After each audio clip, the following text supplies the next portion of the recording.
Bienvenidos al Colegio de Empresarios. Estamos en nuestra sesión de competitividad y productividad y competencia, competitividad y competencia, en la sesión número 10. El día de hoy vamos a hablar de la ley de la experiencia. Vamos a conocer cómo esta ley influye en el mercado, influye en nosotros como consumidores. Nuestro tema pues es analizar la competencia. Seguimos en función de la competencia. Y antes de entrar de lleno al tema, ¿qué es experiencia? Muchas veces dicen, bueno, la experiencia es eso que hemos vivido. No necesariamente. Otros dicen, la experiencia es lo que nos deja, lo que nos queda después de haber cometido errores. Puede ser. La experiencia es aquello que recordamos. ¿Y cómo lo recordamos? No se vuelve experiencia a menos que no nos haya dejado una huella. La experiencia nos debe de servir para crecer en términos personales. En términos personales, la vida no es como la vivimos, sino como la recordamos. Si recordamos solamente los momentos malos de nuestra vida, la experiencia que tendremos de vida va a ser mala. Hablaba precisamente ayer con una queridísima amiga mía, que estábamos platicando algo y me dice, no te creo, yo sé que no me crees, eres desconfiada, siempre lo has sido. Y me dice ella, la vida me ha hecho así. Y ya había yo a sacar los violines y tocar y hacerle su novela y toda la cosa. Bueno, así ve ella la vida, que ha tenido quizá experiencias que para ellas no han sido placenteras y la ha vuelto desconfiada. Todos por naturaleza tenemos cierto grado de desconfianza, pero algunos se van más allá. Son como Santo Tomás, hasta no ver, no creer. Bueno, ella podría ser un muy buen ejemplo de eso. Pero ¿por qué ella piensa así? Por su experiencia, por lo que ha vivido, por lo que le ha pasado. Algunos a veces nos pasan más cosas que a otros y no sabemos por qué.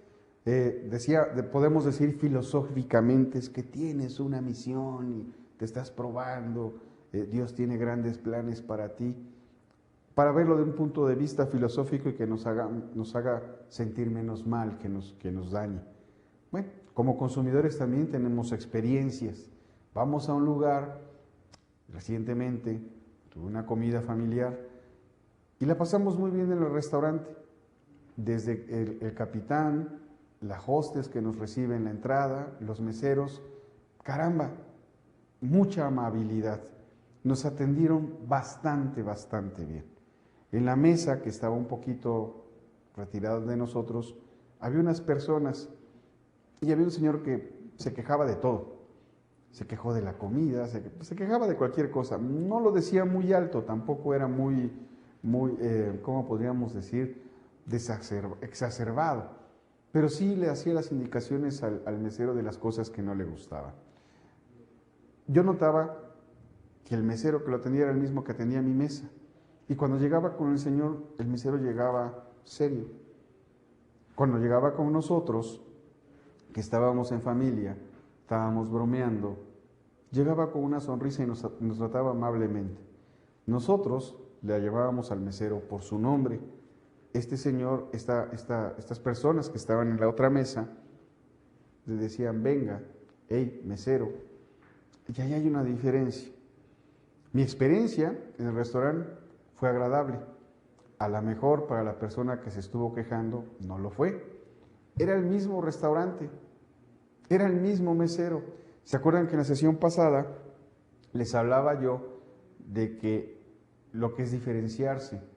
Era el mismo mesero, era el mismo restaurante, no sé qué pidió, nunca me fijé en su comida, lo oía presentar algunas quejas de una manera cortés y de una manera correcta, pero pues, se quejó prácticamente en toda la comida, por múltiples razones.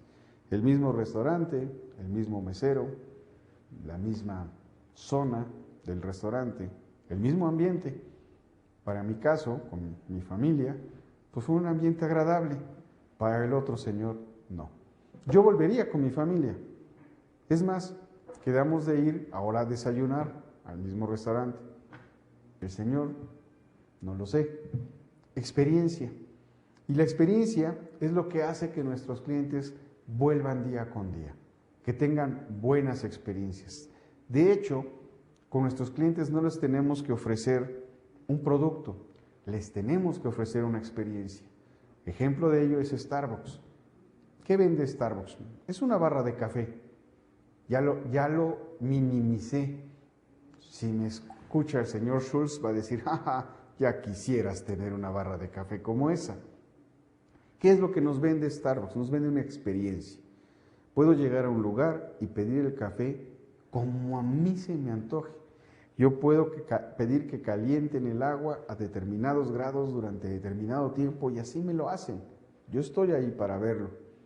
Me ofrece un sillón, puedo tomar una revista, puedo tomar el periódico, puedo prender mi computadora y conectarme.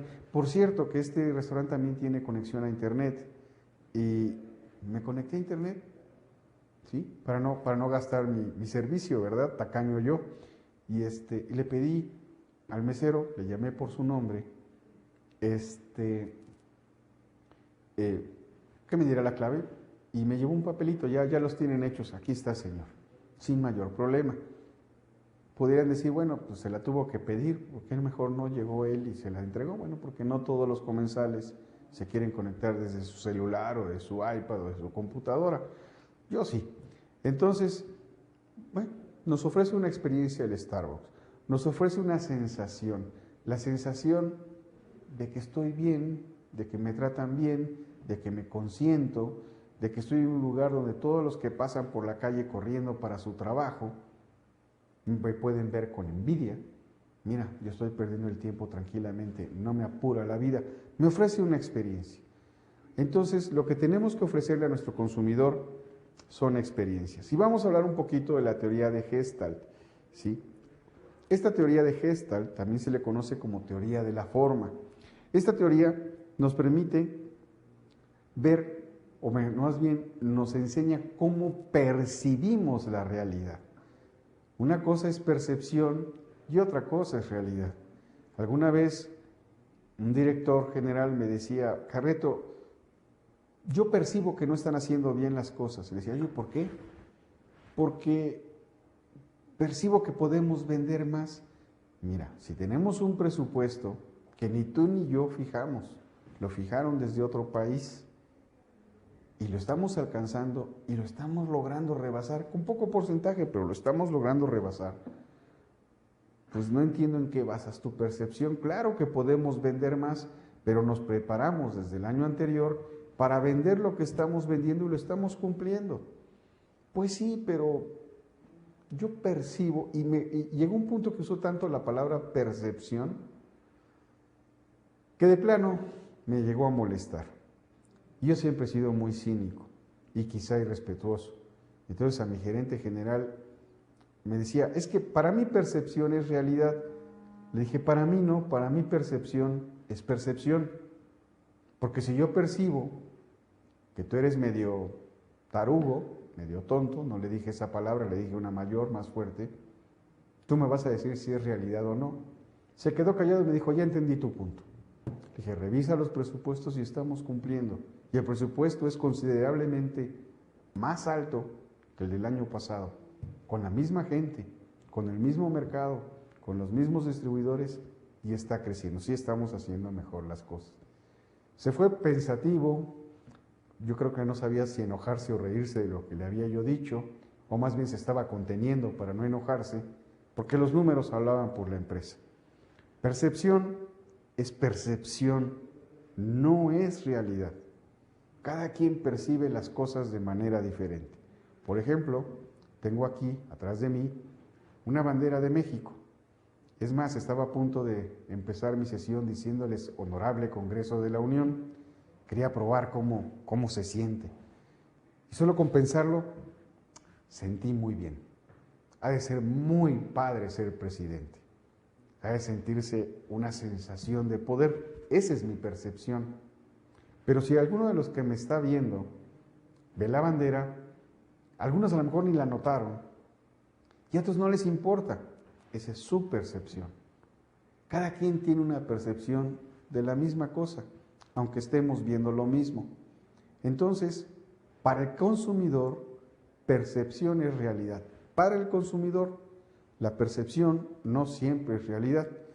Y de eso nos habla la teoría de Gestalt. Nosotros percibimos la realidad conforme a estructuras. Por ello, es tan conocida la teoría por los temas vinculados a la percepción. Básicamente, para todo el ser humano, todo es percepción. Por ello es tan conocida la teoría por los temas vinculados a la percepción, la ley de proximidad, ley de cierre, por este tipo de cosas que hacen que entendamos bien una palabra aún cuando alguna de sus letras están cambiadas de lugar. Mientras la palabra tenga el número de letras que necesitaba tener, las letras que necesitaba tener, aunque estén en desorden, mientras la primera y la última están bien colocadas, las leemos. Por eso muchas veces tenemos errores de dedo en las mismas presentaciones. Y cuando estamos aquí frente a ustedes exponiendo, lo notamos y decimos, caramba, ¿por qué no lo noté antes y lo revisé? Y lo revisé varias veces. Le pasé incluso el corrector y no me lo detectó. Por percepción, percibimos que está bien. Sobre todo cuando estamos involucrados en un tema, lo estamos revisando tanto o lo hemos manejado tanto que ya no nos fijamos a la hora de leer, y ustedes tampoco lo hacen. A la hora de leer ya no nos fijamos en letra por letra, sino vamos por bloques e inmediatamente terminamos de estructurar la palabra. Alguna vez una novia que yo tuve, le dije yo, es que tú no me quieres. Y me dijo algo que aprendí y tiene que ver con percepción. Me dijo, el que yo no te quiera como tú quieres, no significa que no te quiera. Es cierto, esa era su manera de quererme y yo quería que lo hiciera de otra forma.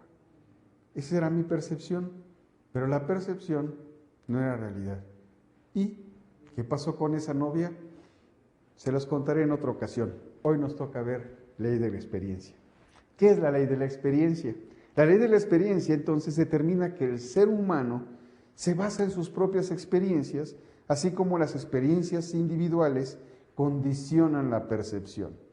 Yo volveré al restaurante donde fui con mi familia porque la pasé muy agradable, porque estuve muy bien, porque los alimentos estuvieron excelentes, porque la atención, el servicio que me dieron fue agradable, porque me recibieron con una sonrisa, llegamos riendo, nos fuimos riendo, nuestra familia se la pasó muy bien, muy contentos, teníamos un poco de tiempo que no nos reuníamos y todo fue agradable. Yo voy a volver a ese restaurante y cuando yo le diga a mi familia, vamos a comer ahí, seguramente va a decir sí, porque también ellos estuvieron contentos. En la mesa que estaba a una pequeña distancia de donde estábamos nosotros comiendo, no les sabría yo decir si el Señor tenía esa experiencia. Más al lado, a otro lado, hacia mi lado izquierdo, habían unas personas, 2 caballeros y 3 jóvenes mujeres. Y de pronto uno estaba hablando por celular, le dice, adivina a quién me encontré aquí. Estoy sentado con 4 nutriólogos. Es la primera vez que coincido con tantos nutriólogos en el mismo punto. Estaba muy contento un señor, era un señor poco mayor que yo en edad, y los otros se veían más jóvenes. Y todos estaban contentos y todos estaban hablando de nutrición. Me fijé en lo que comieron y comieron lo mismo que yo, entonces puedo percibir que nos nutrimos bien, ¿verdad? Habían 5 expertos en esa mesa. Y él estaba muy contento porque se había encontrado con otros amigos, nutriólogos como él, que compartían sus gustos y que a pesar de ser más jóvenes tenían algo en común. Ellos estaban contentos también. ¿Cuál sería su experiencia? No lo sé, pero yo percibí que la pasaron bien. A lo mejor después de que se salieron, uno de ellos dijo, ay, este señor, tenía que enterarse todo el mundo que éramos nutriólogos. Puede ser su percepción.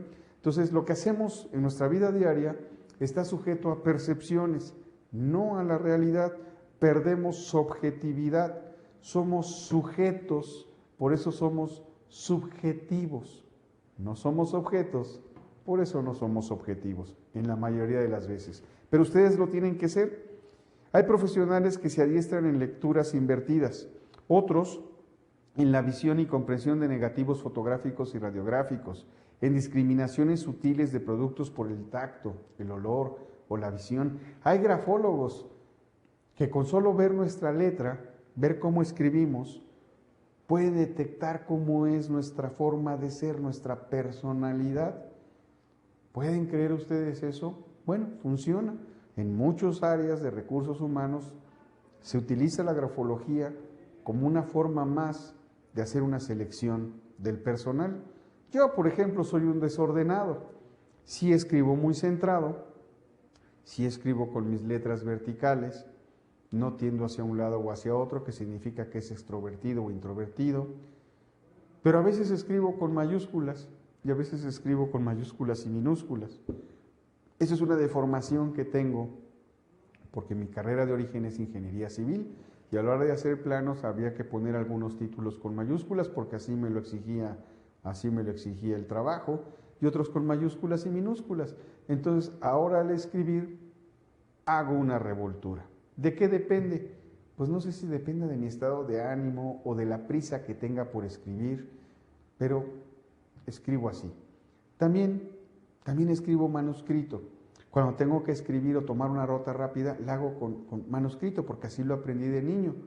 Cuando tengo más tiempo, cuando no tengo prisa, lo hago con letra de molde, ¿sí? Sobre todo si le tengo que dar el documento a otra persona y si esta persona es más joven, pues no está familiarizada con la letra manuscrita.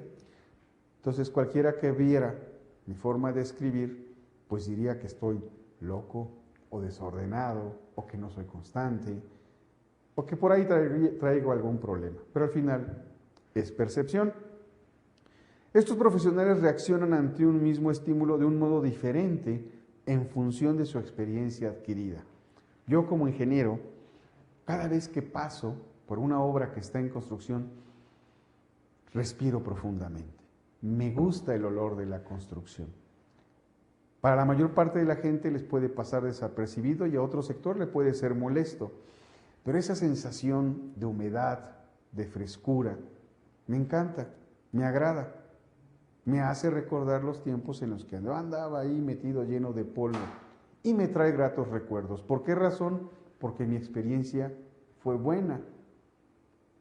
Si otra persona tuvo una mala experiencia, un jefe que lo regañaba o que lo castigaba, o un cliente que no le pagó cuando pase por una construcción, ¿verdad? Estamos hablando también de ingenieros, pues a lo mejor no tiene los gratos recuerdos que tengo yo. Así nos vamos formando. Esa es nuestra experiencia. En otras palabras, el ser humano percibe una imagen y la interpreta de acuerdo a su experiencia, a su virtud visual ya acostumbrada. Nosotros como seres humanos somos muy visuales.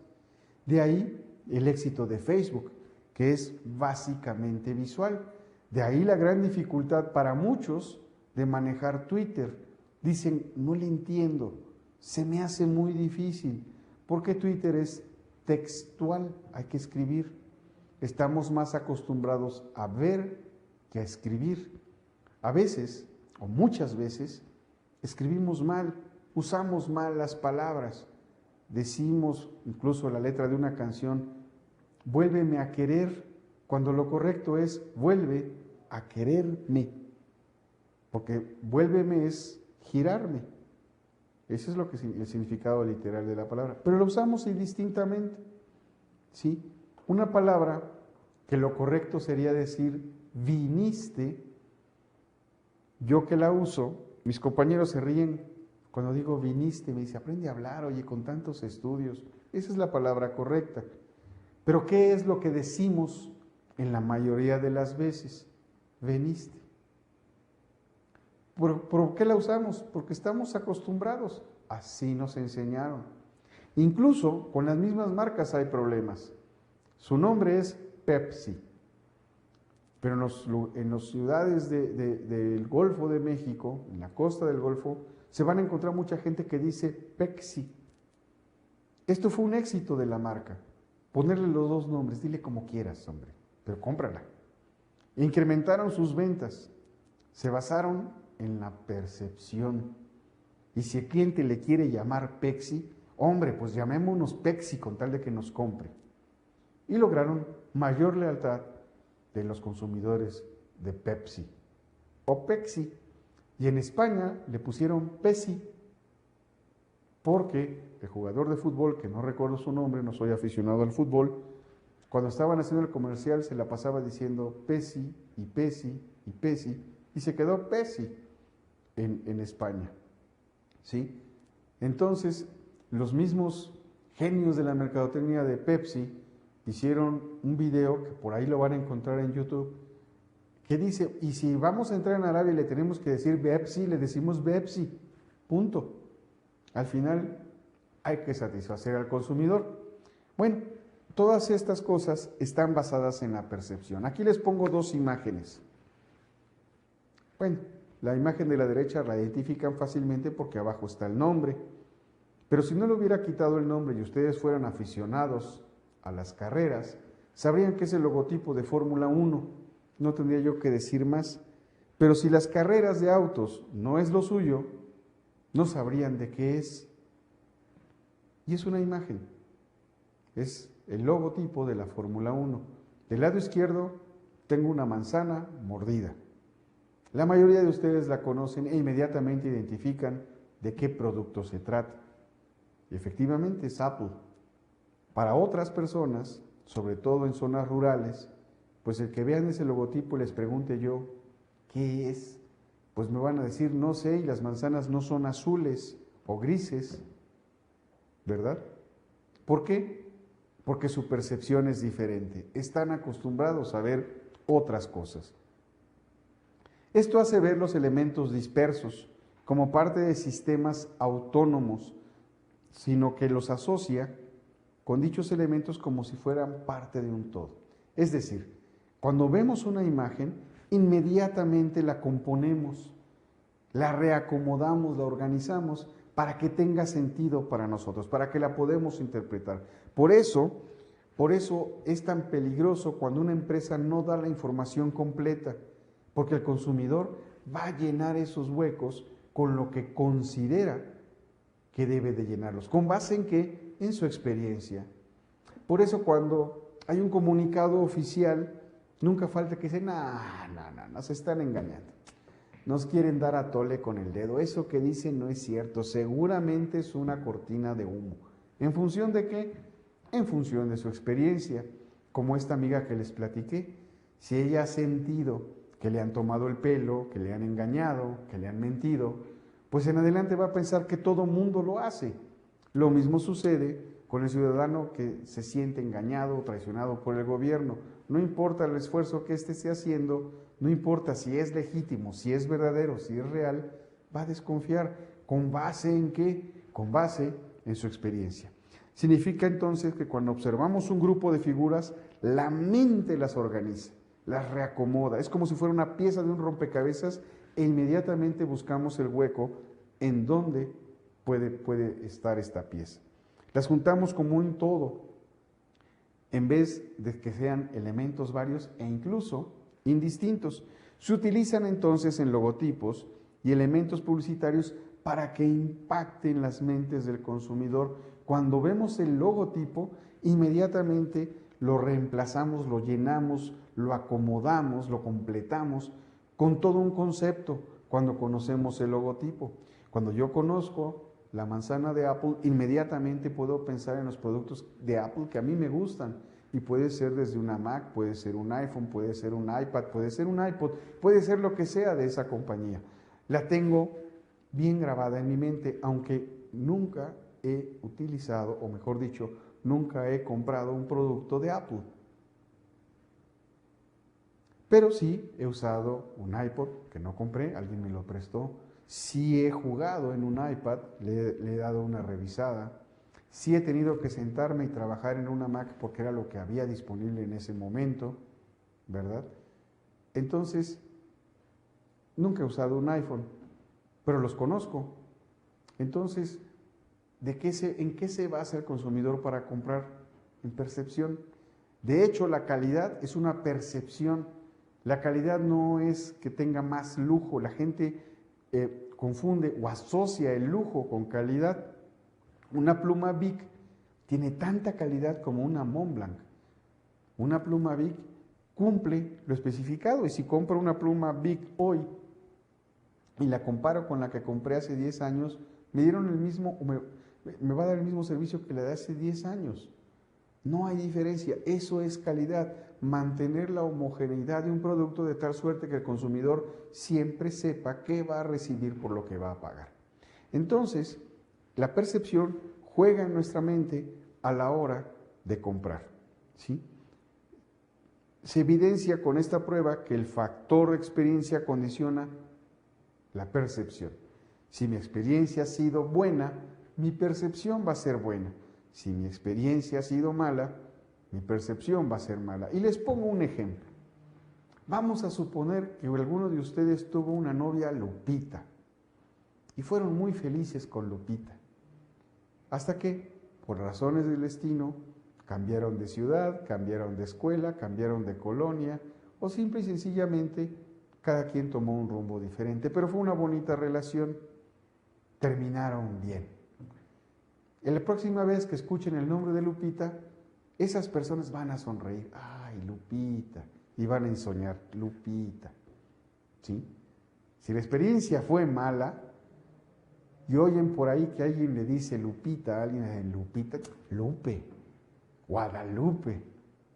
¿Por qué? En función de la experiencia. O conocen a una persona y tuvieron una mala experiencia con una persona del mismo nombre y le dicen, ¿y cómo te llamas? Y estamos muy... Ay, me llamo Lupita. Y inmediatamente la cara cambia, ¿no? Serios, porque me trajo malos recuerdos, malas experiencias. Bueno, usé el nombre genérico de Lupita porque es un nombre que abunda en nuestro país, no porque haya alguna Lupita que me haya tratado mal ni bien. Bueno, más bien me han tratado bien. Pero el punto es, así como con las personas, un nombre a veces me dice algo, bueno o malo, sucede con las marcas de las empresas. El logotipo es una forma de competir, es una forma que la empresa tiene para reafirmar su imagen, para dar una percepción. Un ejemplo de ello es el osito Bimbo. A ninguno de nosotros nos trae una mala referencia el osito Bimbo, a menos que algún día se hayan ahogado con un pan Bimbo o con un gansito, o que les haya dado un dolor de estómago porque se dieron un atracón con los pingüinos. Pero fuera de eso, Bimbo tiene muy buena imagen, una muy buena percepción de marca en el público en general. Tiene más de 150,000 empleados y está en muchos países. Es una empresa internacional. Curiosamente, es una empresa de origen familiar que supo institucionalizarse. Entonces, desde que fue propuesta la ley de la experiencia, esta ley ha estado en debate psicológico como también filosófico. Es seguro, como ya vimos, toda experiencia previa va a influir en las figuras que percibimos, en los nombres, incluso en los olores. Por ejemplo, yo recuerdo cómo olía mi primaria. Yo recuerdo cuando llegaba a la primaria había un olor característico, a madera, a papel, a humedad, porque yo vivía en Veracruz. Y tenemos mejor memoria olfativa, por si ustedes no lo sabían, que auditiva o visual. Entonces, a veces me llega ese olor y digo, wow, mi primaria. Y la experiencia en mi primaria fue buena. Entonces me trae recuerdos buenos. ¿Sí? Es seguro, como ya vimos, que toda experiencia influye en nuestra forma de percibir las cosas. Los modos de percibir también los adquirimos con la experiencia o ya son propios del ser humano por naturaleza. Ese es el debate psicológico o filosófico. Es decir, existe ya en el ser humano conocimientos nativos apartados de la experiencia que le indiquen cómo debe percibir o simplemente, ¿sí? Simplemente lo hacemos con base en lo que hemos aprendido. Es aquí donde las aguas de la psicología se comienzan a dividir. Completamos las cosas porque hemos tenido un aprendizaje previo o nuestra manera de ser como seres humanos es esa, completar la imagen completa o la imagen total, para no usar las mismas palabras. Vean esta imagen que tenemos ahorita, que está en su monitor, y me pueden decir ustedes de qué se trata esa imagen, qué es lo que está representando. Y ahorita les explico de qué se trata este experimento. Fíjense bien, dedíquenle un poquito de tiempo, traten de memorizar la imagen de tal suerte que si yo les pregunto qué hay en la imagen, ustedes me lo puedan contestar. Véanla bien, cuántas personas son, qué están haciendo, en qué lugar está haciendo, qué hay a los lados de las personas, qué hay al centro de la imagen. Obsérvenla bien. Voy a cambiar. Ahí está la imagen en pequeño. Este dibujo que ustedes vieron lo hizo un señor que se llamó Robert Lowe entre 1851 y 1934. Si se fijan en la imagen, ¿sí?, pues vemos ahí a un grupo de personas, hombres y mujeres, adultos y niños, para poner a prueba la ley de la experiencia, para decir que está fundamentada en la percepción, en nuestros conocimientos previos, ¿sí? Cualquiera que esté habituado a vivir en un ambiente angular como una casa, percibirá que se trata de una habitación cuyas paredes y techos están insinuados por el rayón central, donde se ve una especie como de mancha. Y además, en virtud de la ley de cierre, o sea, estamos nosotros uniendo las partes que no aparecen, y por la ventana que aparece en el lado izquierdo, arriba de una mujer. ¿Sí? Bueno, este mismo dibujo, que para ustedes pudo haber significado lo mismo, como lo significó para mí, pues es una familia que probablemente está en su sala, ¿verdad? Y están cómodamente sentados y pues están pues muy cómodos, y veo que tienen algunos pantalón corto, ha de estar en un lugar caluroso. Este mismo dibujo les fue mostrado a personas residentes en Malawi, que está al sudeste de África, y la mayor parte respondió. Estamos hablando entre 1800, en los años 1800, yo no sé cómo sea Malawi el día de hoy, pero esto fue pues en el siglo XIX. Se les mostraron a personas de Malawi y la mayor parte respondió que la familia que allí aparece, coincidieron en que eran familias, se encuentra bajo un árbol y que la ventana del lado izquierdo, lo que para nosotros podría ser la ventana, ¿sí?, es una caja que reposa sobre la cabeza de una mujer. Nada que ver con lo que nosotros pensábamos. ¿Por qué? Porque no es la experiencia que tenemos. Nota cómo el ámbito social resulta ser un factor clave en la interpretación de las figuras. Si yo me muevo en un ambiente urbano, pues estoy en una casa. Si yo me voy a un ambiente rural, por decirlo de alguna manera, pues estoy al aire libre. Y si es común que las personas transporten sus cosas sobre la cabeza, no es nada extraño pensar que en vez de que sea una ventana, es una caja que trae la señora sobre su cabeza. Percepción. Percepción no es realidad. Ambos coinciden en que es una familia. Tratemos de verlo de otra situación. ¿Qué otra situación podríamos tener adultos y jóvenes reunidos platicando? ¿Serán la misma familia? ¿Serán algunos maestros? ¿Serán algunos médicos?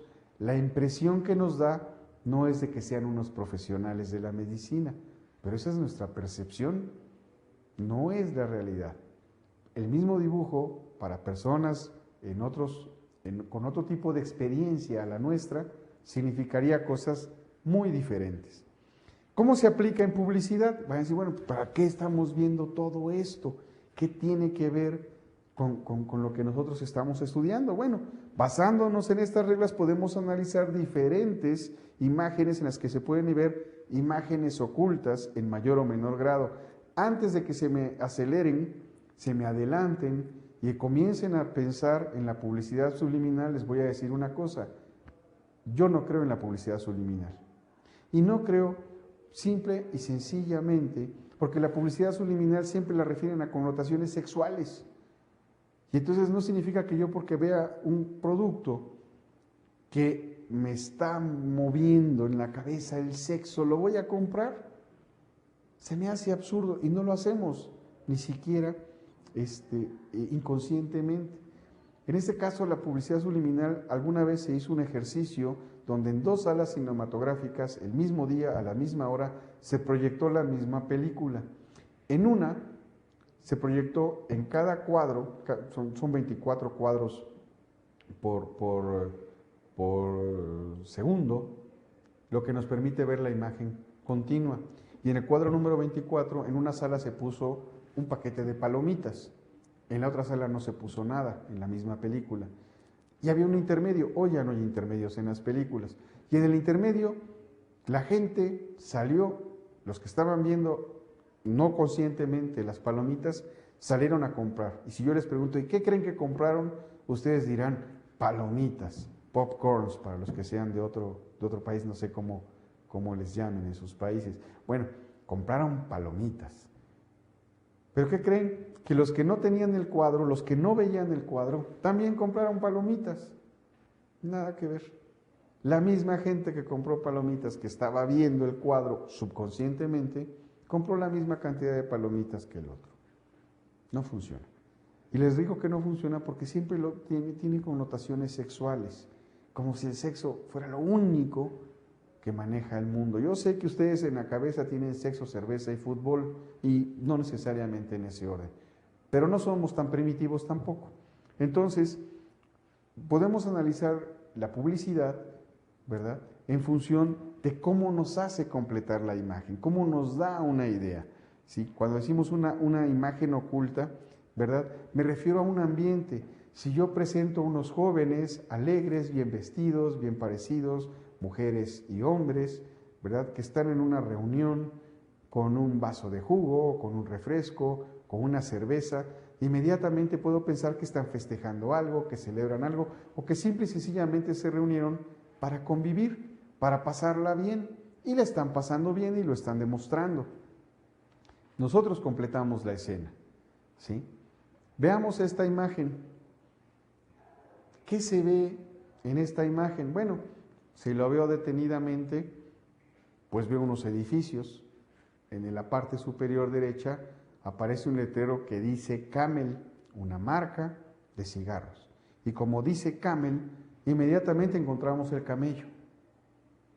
Fíjense nuevamente en la imagen, acérquense un poco más, no hay ningún camello. Son las luces de los edificios que están ahí. Sí, sí es verdad, conforman un camello. La imagen no está oculta ni es subliminal. Simplemente están jugando con las imágenes. Y en un grupo de edificios tenemos un camello. Y lo pueden ver sin necesidad de haber puesto el letrero de Camel. El camello ya es un logotipo que reconocemos quienes fumamos o quienes hemos tenido acceso a esa marca de cigarros. Los que nunca en su vida han visto un camello no van a notarlo. Los que nunca en su vida han visto a Camel no van a saber que ese es un logotipo de Camel. Simplemente es un camello. ¿Ok? Veamos la siguiente imagen. También de la misma marca. ¿Perciben un camello? Yo sé que sí. Todos lo percibimos. Ahora acérquense a su pantalla. Quédense nada más con la diapositiva. Y no hay ningún camello. Son lámparas. Lámparas en diferentes tonos que nosotros hacemos que parezcan un camello. ¿Con base en qué? Con base en nuestra percepción. Si nunca hemos visto un camello, pues no lo vamos a notar, no lo vamos a percibir. Que por cierto, no es un camello, es un dromedario. El camello tiene 2 jorobas, el dromedario solamente tiene una. Este es un dromedario, no es un camello. Como cierre de esta inducción, entonces vemos las fotos de la última campaña publicitaria de realización de un conjunto de series limitadas con variaciones sobre este tema, en las que el camello se reconstruye como una imagen secundaria basada en los patrones de Gestalt. ¿Por qué una imagen secundaria? Porque en el primer plano tenemos edificios y la imagen secundaria era el camello. En el segundo esquema teníamos unas lámparas, un lugar, un posible oasis, y en el segundo plano aparecía un camello, o interpretábamos ver un camello. ¿Físicamente era un camello real? No, lo completamos con las imágenes. Le dimos la figura y la forma de un camello, para aquellos que lo conocemos, o un dromedario, para ser más correctos. Lo esencial es la figura del camello que identifica la marca. Su último producto, denominado Essential, minimiza esta idea a este punto. Aquí está. ¿Qué hay ahí? Pues está la figura del logotipo de Camel, perfectamente bien recortada en relieve. Así de sencillo, así de simple. No tiene mayor dificultad y la reconocemos fácilmente. Vamos a apurarnos y ahora hacemos un cambio. Ya vimos la imagen, ya vimos el logotipo, ya vimos cómo puede influir en una experiencia, con base en la ley de la experiencia, para un público consumidor. Y llegamos a algo que se llama branding, que es el proceso de creación de una marca. El branding tiene que ver con la identidad de una marca, con la razón de ser de una marca. Conocemos, y sin poner la imagen, todos ustedes conocen el logotipo de Nike, ¿verdad? El de Microsoft, que ahora ya cambió, ya no era la ventana tradicional, ahora es otro tipo de logotipo, cambió recientemente. El de Coca-Cola, que no solo ofrecen productos, sino un concepto determinado, actitudes e ideas concretas. Las marcas deben establecer una conexión emocional con el cliente. Debemos de tocar sus sentimientos, sus fibras emocionales. Le tiene que hablar de algo al cliente. El branding se dirige a los sentimientos, a los deseos más profundos de este consumidor. ¿Y cómo vamos a llegar a él? En función de su experiencia. Y deben de tener una buena experiencia. Aquí tenemos un logo que es el sueño de todos, que todas las empresas quisieran que este logotipo, que el logotipo de su empresa fuera tan conocido como lo es este logotipo, Coca-Cola, ¿sí? De este modo, muchas marcas se han convertido en verdaderos íconos culturales donde se reflejan los gustos y apetencias de los ciudadanos, de los consumidores, ¿sí? Branding, la creación de una identidad. Renzo Rosso, propietario de Diesel Jeans, que no es una firma muy conocida en nuestro país, afirma: nosotros no vendemos un producto, vendemos un estilo de vida. Creo que hemos creado un movimiento. Este estilo de vida es lo que va a definir una identidad corporativa que se ha denominado branding. Antes de entrar a sus principales características, muchos conocemos las motocicletas Harley. ¿Qué tiene como base diferenciadora una motocicleta Harley? Pues básicamente el ruido. Hoy las motocicletas pueden ser total y absolutamente silenciosas, solo que por regulación de tránsito deben tener un zumbido para las personas invidentes, para que las puedas distinguir. Los automóviles, por su estructura, producen ese ruido. También los motores de los autos son silenciosos, pero el paso del aire sobre la carrocería produce un pequeño ruido.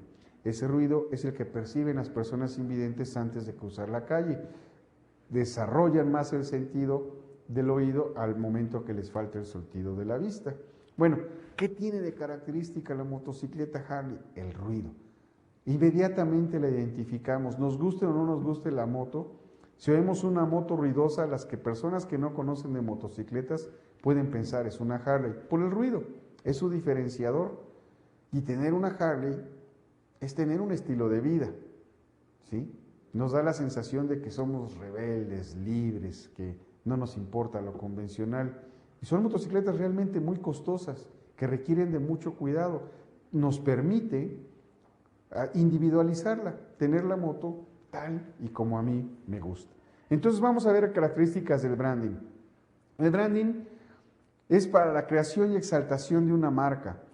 Su finalidad es vincular emocionalmente al consumidor con la marca creada. No se produce un objeto para un sujeto, sino un sujeto para un objeto. ¿Se acuerdan que comencé diciendo somos subjetivos porque somos sujetos? No somos objetivos porque no somos objetos. Hay que producir y crear deseos. Eso también es lo que me vende Starbucks, por ejemplo. ¿Sí? El branding crea una necesidad concreta. De ahí que han surgido los spa, los gym, ¿verdad? Los gimnasios. Ya no le decimos voy al gimnasio, voy al gym. ¿Por qué? Porque me da una experiencia, me vende algo que emocionalmente me agrada, bajar de peso, verme bien, mantenerme tonificado, lo que ofrezcan. En el spa, relajación, que me apapachen, que me hagan sentir tranquilo, etc. A través de la marca se comunican entonces valores y principios de una compañía.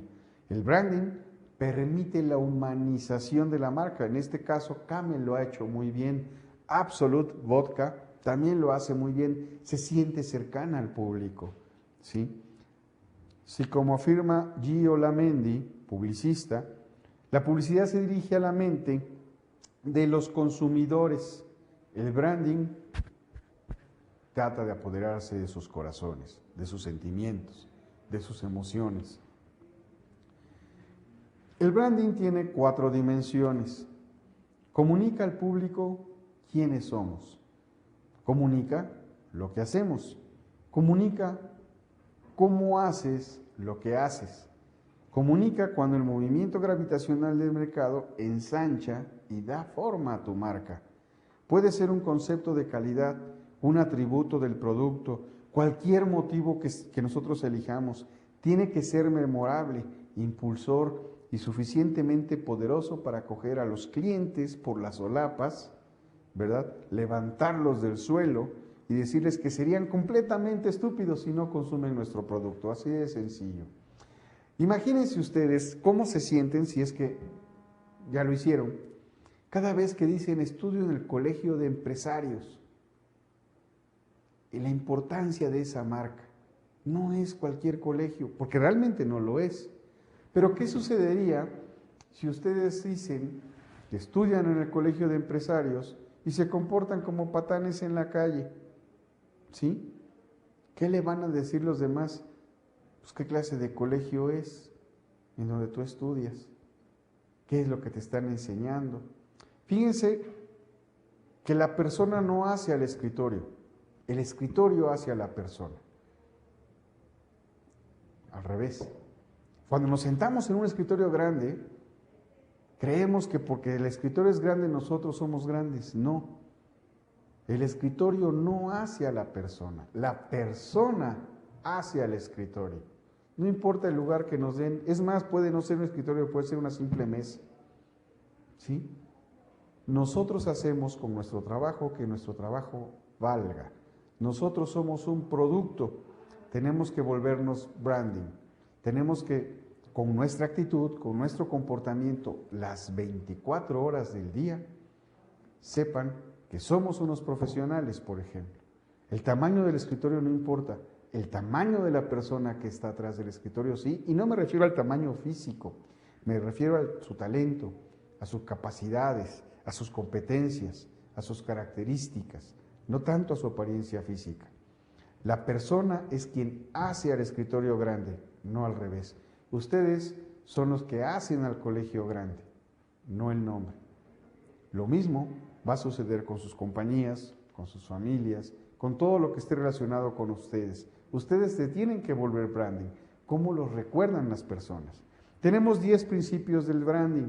Su principio es fijar el nombre acorde con los objetivos de mercado, no copiar a otra marca. La marca debe de estar en armonía con el dominio de Internet, no usar prefijos tontos, escapar del ruido de fondo, o sea, que sea algo breve, conciso, preciso, ¿sí? Obedecer las reglas de la gramática, evitar connotaciones negativas, crear nombres de marcas fáciles de recordar y de pronunciar, conseguir que nuestra marca se entienda y acepte de forma interiorizada y probar primero antes de lanzarla. Son principios del branding.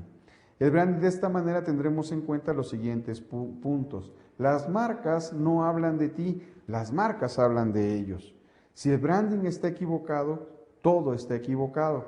Si la publicidad atrapa tus mentes, el branding se apodera de tus corazones. Construye a partir de tus fortalezas. Si no sabes articularlas, ningún otro lo sabrá. Me refiero a que si no sabemos explotar concretamente esas fortalezas, a los demás no les va a importar, no lo van a detectar. El éxito de una marca va a variar directamente en relación con la capacidad de aceptar el papel de liderazgo de la misma. Contra más fuerte sea tu marca, menos susceptible será a los precios de la competencia. Recuerden lo que comenté al principio, la gente compra marcas, imagen, branding. La marca comienza desde el plan de negocio y la publicidad no es branding. Branding es branding. La publicidad potencia la notoriedad o las advertencias o la claridad de la marca que has creado. Branding es otra cosa. El branding va a las emociones. ¿Y ustedes cómo son percibidos por sus compañeros de trabajo? ¿Cuál es el branding que tienen ustedes con sus compañeros de trabajo? Determinen el branding de la empresa en donde laboras. Por mi parte, el día de hoy es todo. Nos vemos en la próxima sesión. Como siempre, me despido diciéndoles, pidiéndoles, deseándoles, sean felices. Hasta pronto.